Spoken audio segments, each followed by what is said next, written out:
जय हिंद। इस वीडियो में हम समझते हैं कि सोलर सेल या सोलर पावर प्लांट होते हैं ये कैसे वर्क करते हैं। ये तो हमें डीसी करंट देता है और हम लोग को एसी मिल जाता है। ये सोलर प्लांट भी दो तरह के मिले होंगे, एक ब्लैक कलर के मिलते हैं, एक ब्लू कलर के मिलते हैं। इसको आगे बढ़ाने के लिए मोदी जी ने वन सन वन ग्रिड की बात की, जो बहुत पहले ही इन्होंने इंटरनेशनल सोलर एलियंस की बात कह दिया था और वर्ल्ड सोलर बैंक बनाने की भी बात किए थे। ये कैसे वर्क करता है इसको हम लोग समझते हैं। देखिए, सोलर सेल बनाने के लिए हमें ज़रूरत होती है सिलिकॉन की, और सिलिकॉन हमें आराम से मिल जाता है। जो रेत होता है सिलिकॉन ऑक्साइड, इस रेत को हम बालू को जो कार्बन है, कार्बन के साथ मिलाकर इसे भट्ठी में 2000 सेंटीग्रेड डिग्री सेल्सियस पर अगर हम गर्म करते हैं तो इसके अंदर से हम आसानी से सिलिकॉन को निकाल सकते हैं। ये सिलिकॉन जो होता है इसका एटॉमिक नंबर होता है 14। ये सेमीकंडक्टर होता है, यानी कुछ ऐसे कंडीशन है कि जब ये करंट को फ्लो करने देगा और कुछ कंडीशन में ये करंट को फ्लो करने नहीं देता है। तो ये हो गया हमारा सेमीकंडक्टर सिलिकॉन, इसी का यूज किया जाता है। सिलिकॉन की जो बाहरी सेल होते हैं उसमें 4 इलेक्ट्रॉन्स होते हैं। अब इस सिलिकॉन को हम लोग डोपिंग कराते हैं। डोपिंग आप सुने होंगे, जब कोई मैच वगैरह खेलता है या कोई धावक होता है तो डोपिंग का इंजेक्शन लगा दिया जाता है तो दौड़ने लगता है तेज। बहुत से लोगों को डोपिंग पर बैन है, जो खेलने जाते हैं लोग उन लोग का डोपिंग नहीं कर सकते क्योंकि वो दवा के प्रयोग से अपनी क्षमता नहीं बढ़ा सकते। लेकिन इस सिलिकॉन में हम डोपिंग कर देते हैं, इसमें अलग से कुछ मिला देते हैं। तो किसी दूसरे एलिमेंट में दूसरे चीज को मिला देना डोपिंग कहलाता है। एक तरह से कहिए अशुद्ध कर देना डोपिंग कहलाता है। यह डोपिंग दो चीजों से की जा सकती है। एक एल्युमिनियम का यूज कर सकते हैं, इसमें सिलिकॉन में कुछ मात्रा में हम एल्युमिनियम इंजेक्ट कर देते हैं, डोपिंग कर देते हैं। अब एल्युमिनियम की खासियत क्या है कि इसके बाहरी जो सेल है उसमें 3 इलेक्ट्रॉन है, तो इसको कितने चाहिए बाहर में 4। तो हम जब इसमें एल्युमिनियम डालते हैं तो इसको चाहिए था 4, एल्युमिनियम के पास है 3 है, तो 4 चाहिए, 3 है, तो इसको अभी भी 1 इलेक्ट्रॉन की कमी रह जाएगी। तो जब हम सिलिकॉन में एल्युमिनियम की डोपिंग कर देते हैं ना, तब ये सिलिकॉन एगो इलेक्ट्रॉन खोजने लगता है कि रे रे रे रे कहीं मिलेगा इलेक्ट्रॉन, थड़ाक से खोजने लगता है। लेकिन हम जब एल्युमिनियम की डोपिंग ना करके फास्फोरस की डोपिंग करते हैं तो फास्फोरस की बाहरी कक्षा में 5 इलेक्ट्रॉन होते हैं, क्योंकि इसका परमाणु क्रमांक 15 होता है। पहली कक्षा में 2 गया, फिर दूसरी में 8, 2 8 10 हो गया, बचा 5। जब हम 5 संयोजक पदार्थ जैसे फास्फोरस को हम अगर इसमें डोपिंग करा देते हैं तब क्या होता है, इसको चाहिए कितना था 4। अब फास्फोरस जब मिला है तो फास्फोरस के बाहरी कक्षा में कितना है 5। अब क्या करेगा, इसके पास एक इलेक्ट्रॉन की एक्स्ट्रा हो जाएगा। अब एक्स्ट्रा इलेक्ट्रॉन हो जाएगा तो खोज करने लगेगा, भाई किसी को चाहिए इलेक्ट्रॉन, ले जाओ, हमारे पास क्या हो गया एक्स्ट्रा हो गया।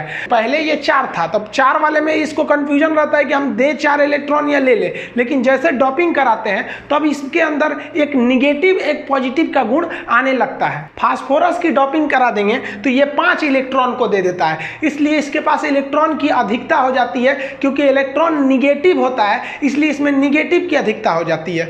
और अगर आप इसमें एल्युमिनियम दीजिएगा तो एल्युमिनियम में 3 ही इलेक्ट्रॉन है तो इलेक्ट्रॉन की कमी हो जाती है। क्योंकि इलेक्ट्रॉन खुद ही निगेटिव होता है तो जब इलेक्ट्रॉन की अधिकता होती है तो उस तरह के सिलिकॉन को हम निगेटिव सिलिकॉन या एन टाइप कहते हैं। और जब एल्युमिनियम मिलाएंगे तो एल्युमिनियम में इलेक्ट्रॉन की अधिकता नहीं होती है तो उसमें क्या करेंगे हम पॉजिटिव टाइप सिलिकॉन या पी टाइप सिलिकॉन कहते हैं। इस तरह से हम सिलिकॉन को 2 भाग में बांट सकते हैं, एक पी टाइप वाला सिलिकॉन इसमें इलेक्ट्रॉन ज्यादा नहीं है, और एक एन टाइप सिलिकॉन इसमें इलेक्ट्रॉन ज्यादा है। एन मतलब हो गया निगेटिव। निगेटिव क्यों आया, क्योंकि खुद इलेक्ट्रॉन जो है वो निगेटिव होता है, जहां जाएगा वहां निगेटिव कर देता है। तो इस तरह से एक निगेटिव पॉजिटिव बन जाते हैं जिसे हम पी टाइप और एन टाइप कहते हैं। ये सिलिकॉन के 2 अलग अलग टाइप है जो डोपिंग के बाद बने। जब हम इसको आपस में जोड़ते हैं ना तो देखिए सिलिकॉन तो कुछ नहीं करेगा, लेकिन आप जब देखिए कि ये निगेटिव क्यों बना था। ये निगेटिव इसलिए बना था क्योंकि इसके पास निगेटिव चार्ज वाला इलेक्ट्रॉन ज्यादा था, यानी फास्फोरस ज्यादा था। तो वो फास्फोरस इस साइड में आ जाएगा, सिलिकॉन के एटम को उधर छोड़ देगा। और इसको अगर देखेंगे तो ये पी टाइप वाला पॉजिटिव क्यों बना था, क्योंकि इसके पास इलेक्ट्रॉन की कमी थी। जहां इलेक्ट्रॉन कम होता है वहां एक कोटर या होल हो जाता है, तो इस वजह से उसे पॉजिटिव कहते हैं। इसमें क्या मिलाया गया था, तो एल्युमिनियम। एल्युमिनियम इधर आ जाएगा और ये अपने अपने पॉजिटिव निगेटिव को शेयर कर लेंगे सब। जैसे शेयर करने लगते हैं सब तो बीच का एक एरिया को डिप्लेशन जोन कहते हैं। ये एरिया इलेक्ट्रॉन को आगे पीछे बढ़ने नहीं देता है। तो इस तरह के एरिया को हम पी एन जंक्शन कहते हैं कि इधर पी है और इधर एन है, मिलने वाले टाइम जगह को बोलते हैं पी एन जंक्शन। अब ये पी एन जंक्शन से हम इलेक्ट्रॉन कैसे बहाएंगे, देखिए ये है निगेटिव यानी इलेक्ट्रॉन ज्यादा है। अगर हम इसको हीट दे दें, गर्मी दे दें इधर से, अगर इधर से हम हीट दे देंगे ना तो इसके पास ऑलरेडी इलेक्ट्रॉन ज्यादा था, निगेटिव टाइप था, और हीट पाएगा ना तो इसके अंदर का न्यूट्रॉन जो है बाहर निकलने लगेगा। अब निकलने लगेगा, ये क्या करे, इधर से मत जा, बट इधर से हम जाने नहीं देंगे क्योंकि ये डिप्लेशन जोन है, इधर से नहीं जाएगा। अब उसको निकलना है, जाएगा कैसे, तो आप इधर से एक वायर जोड़ दीजिएगा तो इलेक्ट्रॉन इधर से निकलने लगेंगे सब, इस टाइप से इधर से निकल जाएंगे सब। अब यहाँ पे तो स्विच कटा हुआ है, इस स्विच को जोड़ दीजिए, अब यहाँ से इलेक्ट्रॉन यहाँ पे पहुँच गया, सब सर्किट पूरा हो गया। अब अगर आप यहाँ पर एक बल्ब लगा देते तो ये बल्ब जल जाता। तो आप समझिए कि जो हम पीएन जंक्शन बनाए हैं, इस पीएन जंक्शन में केवल निगेटिव वाले को हम हीट दे देंगे, एक्साइटेड कर देंगे इसके इलेक्ट्रॉन को, तो ये इलेक्ट्रॉन बहने लगेगा। और आपको पता है कि इलेक्ट्रॉन का बहना ही तो करंट कहलाता है, flow of electron is called current. यहाँ हम इसमें एक लोड यानी बल्ब लगा के देखते हैं। यहाँ देखिए ये रेड वाला जो है ये पॉजिटिव टाइप है, यहाँ पर कोटर या होल पाया जाएगा, इसमें इलेक्ट्रॉन की कमी है इसलिए पॉजिटिव है, इसमें इलेक्ट्रॉन की अधिकता है। बीच में डिप्लेशन जोन है इसलिए यहाँ से यहाँ इलेक्ट्रॉन नहीं जा पाएगा। अब हम यहाँ से इसे हम हीट दे देते हैं, गर्म कर देते हैं। अब जैसे गर्म करेंगे तो इलेक्ट्रॉन निकलेगा, इधर से भागेगा इस तरह से इलेक्ट्रॉन, यहाँ से इलेक्ट्रॉन भाग रहा है, यहाँ से बैटरी लगा दिए हैं इसको। अब देखिए यहाँ पे ये जाएगा, अब ये बल्ब है, अब इस बल्ब को क्या करेगा, बल्ब है तो इस बल्ब को होते हुए जाएगा, जैसे बल्ब से इलेक्ट्रॉन गुजरेगा बल्ब जल जाएगा। अब ये इलेक्ट्रॉन यहाँ पे चला गया, यहाँ पर कंप्लीट हो गया ये सर्किट, यहाँ पे बल्ब जल गया। हमको खर्चा क्या आया, केवल यहाँ से हीट देने का। तो वैज्ञानिकों ने दिमाग लगाया कि हीट देने से तो अच्छा है ना कि सूरज की रोशनी दे देते हैं। सूरज की रोशनी भी क्या करते हैं, थ्रेशोल्ड फ्रीक्वेंसी से ऊपर आएगी तो वो भी इसमें से इलेक्ट्रॉन निकाल देगी। अब इसमें एक और समस्या थी कि सूरज की रोशनी हमको केवल एन वाले पे देना था, क्योंकि एन में निगेटिव है यानी उसमें इलेक्ट्रॉन ज़्यादा है। तो वैज्ञानिकों ने ना इसको उल्टा कर दिया, यानी पी टाइप को नीचे कर दिया और एन टाइप को ऊपर कर दिया, और इससे बना दिया सोलर सेल। सोलर सेल में अगर कहेगा कि कौन से जंक्शन का प्रयोग करते हैं तो पीएन जंक्शन, लेकिन याद रखिएगा सोलर सेल में निगेटिव वाला ऊपर रहता है क्योंकि निगेटिव वाला ना इलेक्ट्रॉन देगा, और पॉजिटिव वाला नीचे रहता है। दूसरा चीज, निगेटिव वाले की थिकनेस चौड़ाई बहुत कम रहती है। देखिए ऐसे तो सोलर प्लेट खुदे इतना पतला रहता है, लेकिन उसमें भी निगेटिव वाला कम पतला रहता है और पॉजिटिव वाला थोड़ा सा मोटा रहता है, ये पतला ये मोटा रहता है। कहेगा कि इसमें डॉपिंग यानी कि इसमें अशुद्धि ज़्यादा मिलाया गया है, तो निगेटिव वाले में डॉपिंग ज़्यादा कर दी जाती है। अब इसमें कर दिए आप डॉपिंग, यहाँ से देखिए आपका क्या इंसिडेंस लाइट है, यहाँ से लाइट आ रहा है, जैसे लाइट इस पर आएगा अब ये निगेटिव टाइप में से इलेक्ट्रॉन निकलने लगेंगे और ये पॉजिटिव वाला कहेगा आ जाओ आ जाओ आ जाओ। अब मान लीजिए आप कहीं जाना चाह रहे हैं, कोई आपको बुला रहा है आ जाओ आ जाओ, अब आपको मान लीजिए आपकी वाली बुला रही है आपके आ जाओ, आने से आगे से रास्ते नहीं तो पीछे से घूम के जाएंगे कि नहीं जाएंगे, तो ये पॉजिटिव वाला इसको बुला रहा है आ जाओ, इधर से रास्ते नहीं देगा, ये डिप्लेशन जोन है, तो अब ये इधर से जाएगा। अब यहाँ से जाएगा तो आपका मन है तो आप यहाँ पे बल्ब जोड़ दीजिए, पंखा जोड़ दीजिए, और नहीं तो यहीं से एगो तार जोड़ के बिजली के खंभा पे लेके चल जाइए, यहाँ से इलेक्ट्रॉन निकलेगा सीधे बिजली के खंभा पे, अब बिजली के खंभा से जितना घर जोड़ना है जोड़ दीजिए। तो यही होता है आपका सोलर सेल। इस सोलर सेल की एक खराबी क्या है कि ये जो करंट बनाता है ये डायरेक्ट करंट बनाता है, क्योंकि आप देखेंगे डायरेक्ट करंट की डायरेक्शन नहीं बदलती है, ये इसका डायरेक्शन नहीं बदलता है। अब ये डायरेक्ट करंट को तो आप बैटरी में स्टोर कर सकते हैं, लेकिन आपको चाहिए डायरेक्ट करंट डीसी के जगह पे आपको क्या चाहिए, एसी में।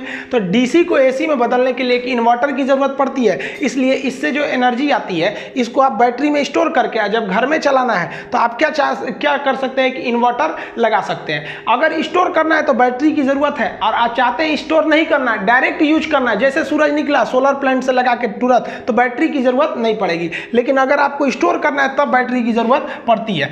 इसलिए क्या किया जाता है, जो सोलर पार्क होते हैं, बड़े बड़े सोलर पावर प्लांट, इसमें क्या है कि खुद ही इतना जगह लिए रहते हैं, इसका करोड़ों का बजट आ जाता है। अब बैटरी खरीदेंगे तो उस पर अलग से पैसा, इसलिए ये लोग बैटरी नहीं खरीदते हैं, सीधा सोलर प्लांट बिछा दिए यहाँ पर, यहाँ से यहाँ तक पूरा, और यहीं पे लगा देते हैं एक ठो यहाँ पर ये लोग अपना इन्वर्टर। सारा करंट को एक जगह स्टोर करके इन्वर्टर ले आते हैं, इन्वर्टर उस करंट को एसी में बदल देता है। ट्रांसफार्मर आपको पता है कि डीसी में काम नहीं कर सकता है, ट्रांसफार्मर का वीडियो बना चुके हैं। ये क्या करेगा ट्रांसफार्मर, इस इन्वर्टर द्वारा बनाए गए एसी करंट जो है इसके वोल्टेज को बहुत बढ़ा देगा और ये तुरंत सीधे दे देगा ग्रिड को। अब ये ग्रिड पहुंचा दीजिए आपको जहां पहुंचाना है, जिस शहर में पहुंचाना है। तो जो हम लोग जो बनाते हैं उसके लिए बैटरी की जरूरत है, लेकिन जो गवर्नमेंट बिजली बनाती है वो बैटरी का यूज नहीं करती है और डायरेक्ट ग्रिड में ले जाके भेज देती है। देखिए जो सोलर सेल होते हैं इसके कई लेयर होते हैं। आप ये वाला जो लेयर देख रहे हैं ये तो कोई लेयर ही नहीं है, ये तो फ्रेम है एल्युमिनियम का।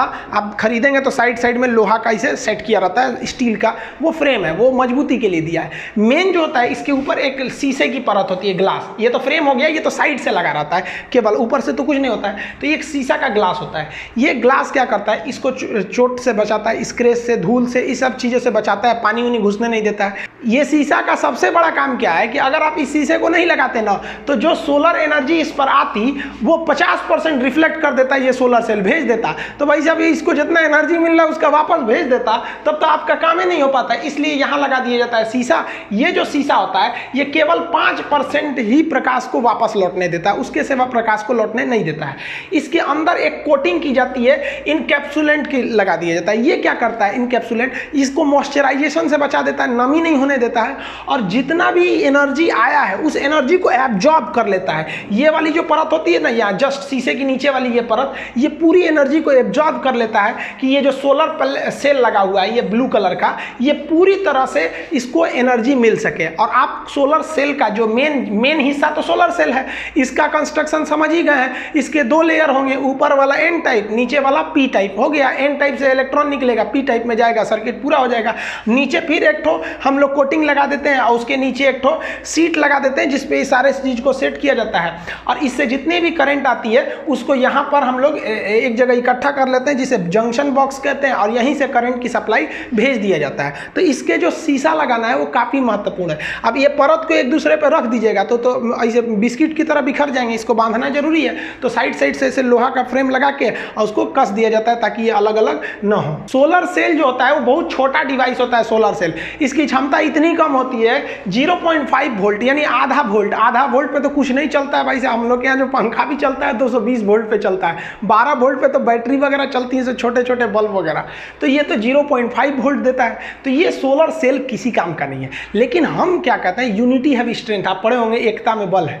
इसी सोलर सेल को जब आप कई ठो इकट्ठा कर देते हैं तो इससे बन जाता है सोलर मॉड्यूल।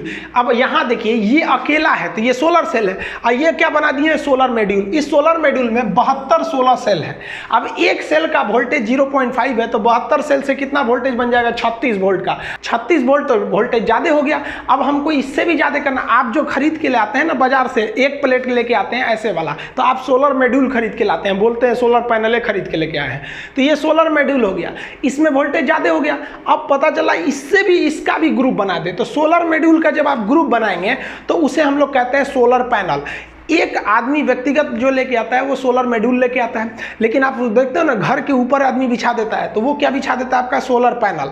और पूरे छत के ऊपर बिछा देना है पूरा ज़्यादा एरिया में तो उसे कहते हैं सोलर एरे। ये और भी ज़्यादा होता है, बस इसी का एक संख्या बढ़ाते जाइए। और सोलर एरे से भी बढ़ाना है तो एक ही बार आप सोलर पार्क लगा दीजिए, सोचो पूरा खेते भर दीजिए आपका 20 बीघा में, तो ये हो गया आपका सोलर पार्क।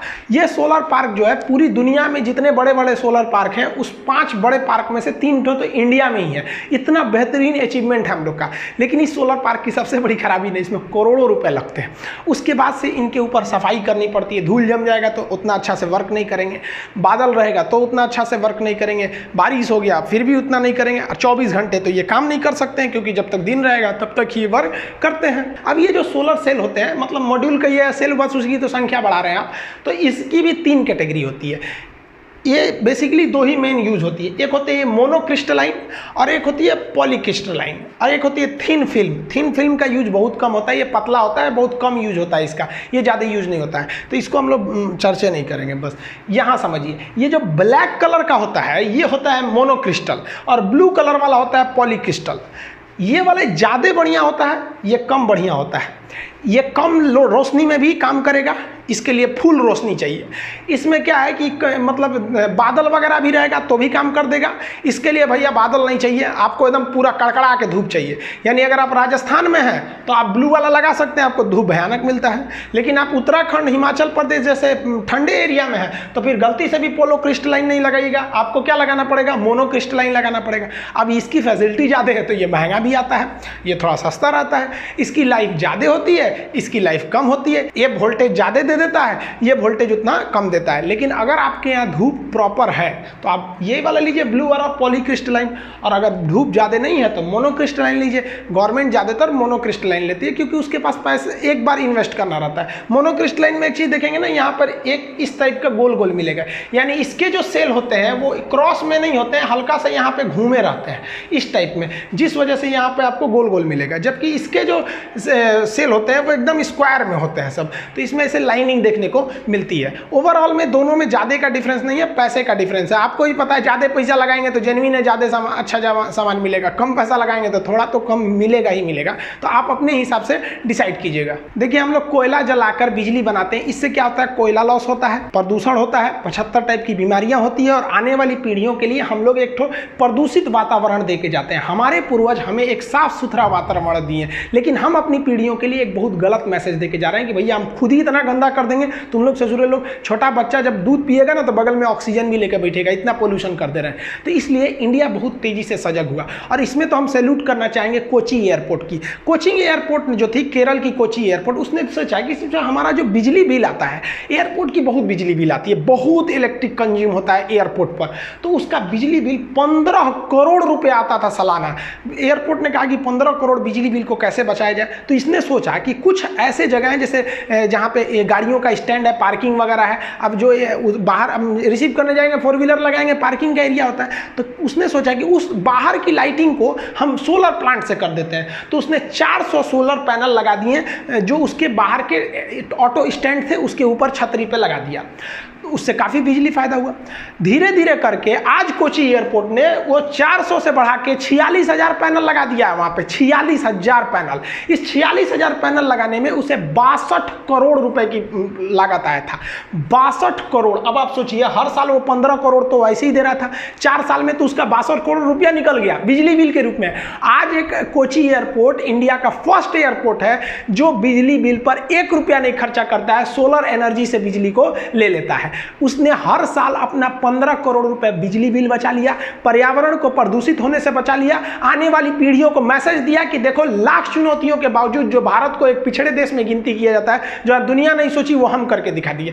और इससे फायदा क्या होता है, जब आप कुछ करते हैं ना तो लोगों के अंदर आपसे एक प्रेरणा लेने को मन करने लगता है और वो भी आगे बढ़ते हैं। यही सेम स्टेप उठाया जो एयरपोर्ट का जो खाली एरिया होता है, रनवे पे ही ना जहाज उतरती, अगल बगल के खाली एरिया जो उसकी बिल्डिंग्स थी, पार्किंग एरिया, एक्स्ट्रा एरिया जितने होते हैं, उस सब पे कोचिंग एयरपोर्ट ने क्या किया, पूरी तरह से सोलर प्लांट लगा दिया। इसी को देखते हुए कोलकाता एयरपोर्ट ने कहा कि हम क्यों पीछे रहेंगे, कोलकाता एयरपोर्ट भी जो है ना अपने ऊपर पूरी तरह से सोलर पैनल लगा दिया है। तो इस वक्त में कोलकाता एयरपोर्ट और कोची एयरपोर्ट पूरी तरह से आप कह दीजिए तो एक सोलर प्लांट पर अब चलने के लिए तैयार है। आशा करते हैं कि भारत के अन्य एयरपोर्ट भी इसे देखकर अपने आप को सुधारेंगे और पूरी तरह से ग्रीन एनर्जी सोलर प्लांट पर आश्रित हो जाएंगे। साथ ही इंडियन रेलवे को कहेंगे, भाई साहब आप क्यों पीछे रह रहे हैं, आपके पास तो जमीन की कोई कमी नहीं है, पूरे रेलवे स्टेशन के ऊपर बिछा दीजिए सोलर पावर प्लांट, ताकि जो एनर्जी हो सके कम से कम हम फ्यूल को जला सके। कोयला, पेट्रोलियम, इस सब से बिजली बनाना पर्यावरण के लिए सही नहीं है। इस सब को देखते हुए मोदी जी ने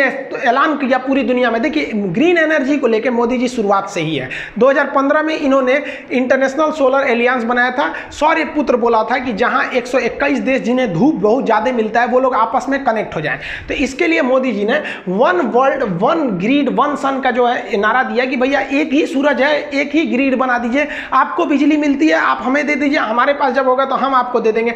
यानी सारे वर्ल्ड को ये कनेक्ट करना चाहते हैं। अब इतना पैसा आएगा कहाँ से, तो इन्होंने कहा कि भैया जिस तरह से एक वर्ल्ड बैंक है, एशियाई डेवलपमेंट बैंक है, उसी तरह एक ठो वर्ल्ड सोलर बैंक बनाने की बात कही, ताकि जिसमें हर एक देश उसमें पैसे देंगे और एक बड़ा सा बैंक बनाया जाएगा। जो गरीब देश हैं इस बैंक से पैसे लेके अपने सोलर प्लांट को बना सकते हैं और उस सोलर, अब ये कर्जा लोन लेंगे, अब लोन कैसे चुकाएंगे, तो वो देश जो बिजली बिल भरते थे या बिजली पे खर्च करते थे, अब तो बिजली पे खर्च करना नहीं पड़ेगा, वन टाइम इन्वेस्टमेंट है आपका सोलर प्लांट। अब वो क्या करेंगे, वो पैसे से बैंक का लोन भर सकते हैं। अब इसके लिए इन्होंने एक लंबा चौड़ा फ्रेमवर्क बनाया। जैसे देखिए वन ग्रिड की जरूरत कैसे है, अभी एक ग्लोब दिख रहा है, एक और यहाँ रात है और एक और यहाँ पे दिन है, ये है। तो यहाँ पे तो सोलर से बिजली बनाई जा सकती है, यहाँ अब सब कुछ जुड़ा रहेगा तो यहाँ वाली सप्लाई यहाँ दे सकते हैं, कल को यहाँ हुआ तो यहाँ से ले आ सकते हैं। तो इस तरह से ग्रिड की काफ़ी ज़रूरत है। ये ग्रिड समुद्र के अंदर से जाएंगे, जिस तरह से ऑप्टिकल फाइबर जाते हैं उसी तरह से केबल लगा के आप समुद्र के अंदर से करंट को ले जा सकते हैं, लीकेज का कोई झमेला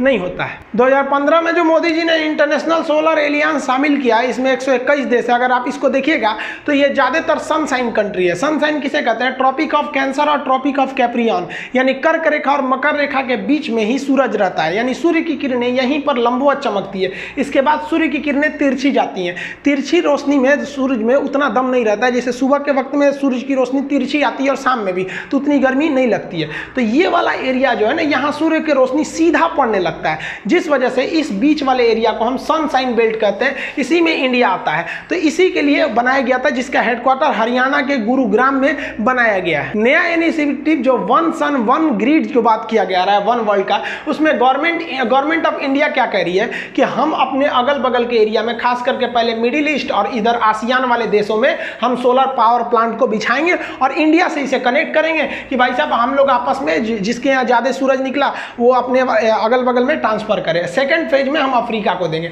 अफ्रीका जो है ना भाई साहब, ये तो मरुस्थलीय ज़्यादा क्षेत्र है, सहारा मरुस्थल पूरा यहाँ पर, और यहाँ विकास की बहुत ज़्यादा संभावना है। तो यहाँ हम लोग अपनी पहुँच बना सकते हैं सेकेंड फेज में। इससे फ़ायदा क्या होगा कि अगर हम इन्हें लोन देंगे, हम इन्हें टेक्नोलॉजी देंगे, तो मजबूरी में ये लोग सोलर पावर जो पैनल है वो कहाँ से खरीदेंगे? इंडिया से खरीदेंगे। तो यहाँ रोजगार बढ़ेगा, टेक्नोलॉजी बढ़ेगी, जीडीपी बढ़ेगा, रोजगार मिलेगा, रेवेन्यू मिलेगा, हर तरह से फायदा। और बदले में हम लोग अफ्रीका को या दुनिया को अपने कर्ज के जाल में नहीं फंसाएंगे। इन लोग की बिजली बचेगी, कोयला बचेगा, पेट्रोलियम बचेगा, ताकि ये दूसरे देशों से आयात न कर सके, और पूरी पृथ्वी को हम लोग एक तरह से एक ग्रीन एनर्जी दे सकते हैं, ग्लोबल वार्मिंग को बचा सकते हैं। अगर ये भारत का सपना साकार हो गया तो वह दिन दूर नहीं जब भारत को विश्व गुरु के रूप में देखा जाएगा। ये एक तरह से चाइना का जो एक है वन बेल्ट वन रोड जो है इनिशिएटिव, उसमें तो वो पूरी दुनिया को बर्बाद कर देता है, लोन दो चुका ही नहीं पाओगे। उसके बदले ये भारत का एक तरह से आप उसका काउंटर पार्ट करके आप देख सकते हैं। अब भारत को ये तभी साकार होगा जब भारत सरकार अपने सोलर पावर प्लांट की जो उत्पादन की क्षमता है उसे बढ़ाए। अफसोस की बात यह है कि अभी हम लोग उतने अच्छे से सोलर पावर प्लांट की फैक्ट्री नहीं स्टेबल कर पाए हैं। अगर आप चाइना को देखिएगा तो चाइना भी इस समय पूरी दुनिया में सोलर पैनल बनाने में एक लीडिंग कंट्री है। उसने इसको कैसे बढ़ाया? तो पहले उसने इसमें इन्वेस्टमेंट किया, हर चीज़ मशीनों को ऑटोमेटिक कर दिया, जिस वजह से इसकी असेंबली लाइन बहुत ही सटीक तरीके से एकदम वेल फिनिश पैनल बनाती है और बहुत ही कम दाम में एकदम ए ग्रेड का बना देती है। जबकि आप अगर इंडिया को देखिएगा तो इंडिया में जो सोलर पावर प्लांट है वो आज भी फुली ऑटोमेटिक नहीं चल के सेमी ऑटोमेटिक है, उसमें मेन पावर को लगाना ही पड़ता है। अब आदमी कितना भी अच्छा हो जाए, मशीन से धीमा ही काम करेगा। तो हमारा प्रोडक्शन रेट थोड़ा सा नीचे है, लेकिन ऐसा नहीं है कि हम कर नहीं सकते हैं। जैसे जल्दी से government one sun one belt one world को आगे बढ़ाएं, तो वन ग्रिड को जैसे आगे बढ़ जाएंगे तो भारत में भी सोलर पावर प्लांट बढ़ने लगेंगे। जिस एक वक्त था जब हमारे यहाँ मास्क नहीं बनते थे, पीपीई किट नहीं बनते थे, जैसे कोरोना आया दुनिया इधर उधर से आना बंद हुआ, हम लोग पूरी दुनिया में सबसे आगे चले गए मास्क वगैरह बनाने में। उसी तरह एक वक्त आएगा जब हम सोलर पावर प्लांट में भी आगे बढ़ेंगे। रही बात सेमीकंडक्टर की, तो जो क्लास में पढ़ाते हैं तो पहले तो आपको हम सेमीकंडक्टर पढ़ाते हैं, फिर डॉपिंग अलग से पढ़ाते हैं, फिर जंक्शन अलग बनाते हैं, पीएन जंक्शन, उसके बाद सोलर प्लांट बनाते हैं। जबकि इस वीडियो में हम आपको पूरी चीज को एक ही में बताएं, तो आपको थोड़ा बहुत यहाँ कंफ्यूजन हो सकता है। हालांकि जब इसका हम स्पेशल अलग से बताएंगे पीएन जंक्शन डायोड क्या होता है, तब इस पे फुली फोकस करेंगे। वो आपको इसको हम क्लास में फिजिक्स चैप्टर में पूरी तरह से समझा देंगे। मिलेंगे नेक्स्ट वीडियो में, तब तक के लिए जय हिंद।